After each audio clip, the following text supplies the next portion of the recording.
There he is.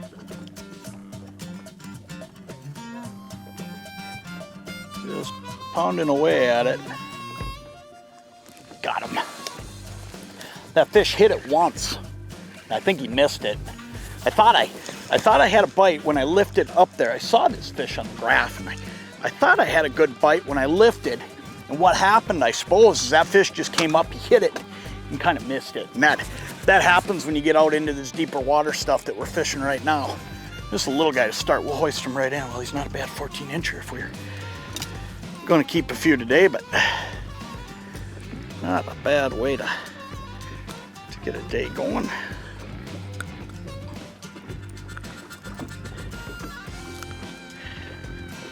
That. I'm sure we'll get a bunch of bigger ones than that today. Pretty confident of it with the amount of fish I'm seeing on the screen. I'm Jon Thelen. Today I'm Fish Head. I'm out fishing some mid-lake stuff, some deep stuff. You know, we're into that midsummer period where the walleyes have slid into deeper water. And you know, that doesn't necessarily just mean mid-lake structures. It can just mean deep water around shorelines. It can mean deep mid-lake structures like I'm starting on this morning. But when these fish slide out into deeper water, there's a few tips and tricks that'll really help you catch a few more fish. And that's what we're going to talk about today is midsummer walleyes. And how do you catch those mid to late summer walleyes when they slide out off into deeper water? Stay right where you're at. I think it's going to be a good one. That was pretty quick. We got that one pretty fast. Fish Head's coming up.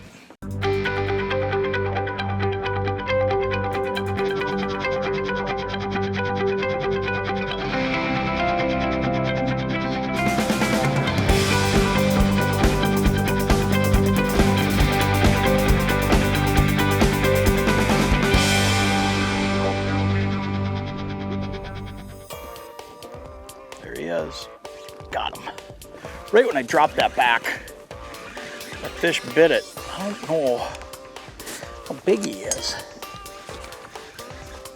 Well, he don't feel too bad.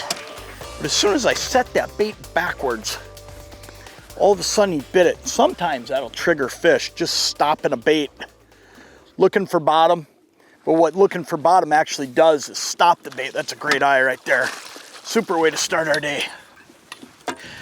16-inch fish. Ooh, look at that. Got himself unhooked for me and everything. Left me a night crawler. How perfect is that? But look at that. That's what we're after today is midsummer walleyes. Fish that are going out deep and they're cruising around out here and they're eating. And man, you've never seen as much bait as there is out here right now. That's a great fish right there. We'll let him go because I think we're going to get a lot of fish today. But man, is there a lot of bait when you get to this time of the year. I mean, I'll tell you, this screen is just constantly loaded with bait. And it can be a trick to make fish bite what you're offering them when it gets like this. I mean, there are minnows down there at this time of the year that are everywhere because they've grown up and left the shorelines. All of a sudden, they're getting a little more gutsy. They're getting bigger. They've pulled off the shorelines. They get out to this mid-lake stuff, but they bring a lot of the walleyes into that deep water with them. But here's the thing. By this time of the year, there's so much bait in the system. It's just everywhere, and you really got to do something to try to stand out. And that's what I'm working on today is I'm just trying to look a little bit different than what's down there and talk fish into biting, because as I drive around here, I mean, that screen is constantly cluttered. I have constant clutter on there, and then I'll see a fish in the clutter here and there. And what that is that's just a walleye in the middle of a whole ton of minnows. And I got to do something. I got to do something to make him think, boy, I'm going to eat that instead of those gazillion minnows over there. And that's not always the easiest thing to do, but there are ways to do it. And that's what we're going to talk about today is, you know, midsummer. When you get to this point of the year, fishing can get a little bit tough, but a lot of the reason that it can get tough is just plain and simple. There's a lot of bait in the water, and when you get to that point, you just got to do some things a little bit different. And that's what we're going to talk about today, because there's some tips and tricks that'll really help you.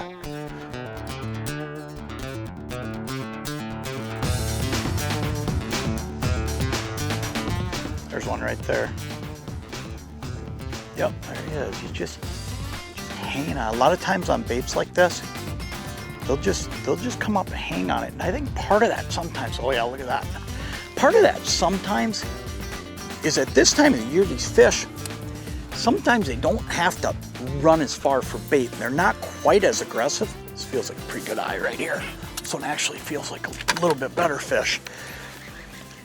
One of the one of the things I'll tell you is, at this time of year though, when all that bait's there, they can just lay under that bait. And I just came through another pile of that stuff, and they don't have to chase this. Ooh, nice eye. Look at this one.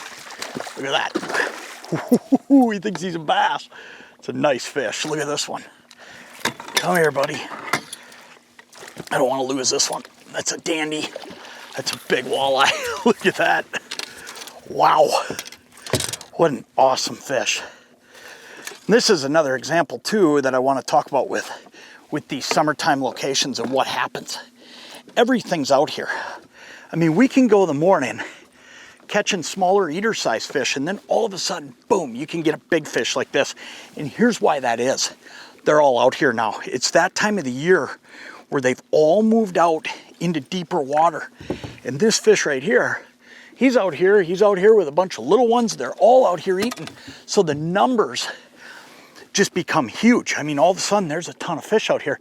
And a good sized walleye like that one right here, he'll eat right alongside all of these other fish and have no problem with it at all. And those little ones, they need to eat, so they're chasing around. A lot of times they'll bite faster than these. Let's get this guy back in the water, and then I want to show you what I'm using. I want to explain to you why, because it's a big deal. And if you can make a fish like that bite on something like what we're using, there he goes. That fish is in a hurry to get back down deep. But if you can make a fish recognize what you're doing with what you're using for a bait, all of a sudden you can make more bites happen. And here's what I want to explain to you. There's minnows everywhere right now, and I talked about the fact I want to stand out, but I also want to look somewhat similar, okay? Now's not the time where I'm going to throw a bobber over the side of the boat. There's way too many options. I'm also probably right now not going to Lindy rig as much when I get into late summer, and I'll tell you why. I'm having to move so slow, but just looking perfectly natural down there like you do with a Lindy rig is not necessarily going to trigger them. Because see, here's what you're dealing with right now. You got to try to trigger fish, and if you don't trigger them, you're not going to make them bite because they got too many options. So here's what I'm using. I'm using a little guy. But what this is a little body that runs just like a minnow. So this thing's swimming along, and it's actually looking like a minnow. Now today I'm getting them on gold, but let me tell you, if I wasn't getting them on a natural color, I'd just go to something really bright to try to stand out. But here's the other thing, then I can have that night crawler behind it.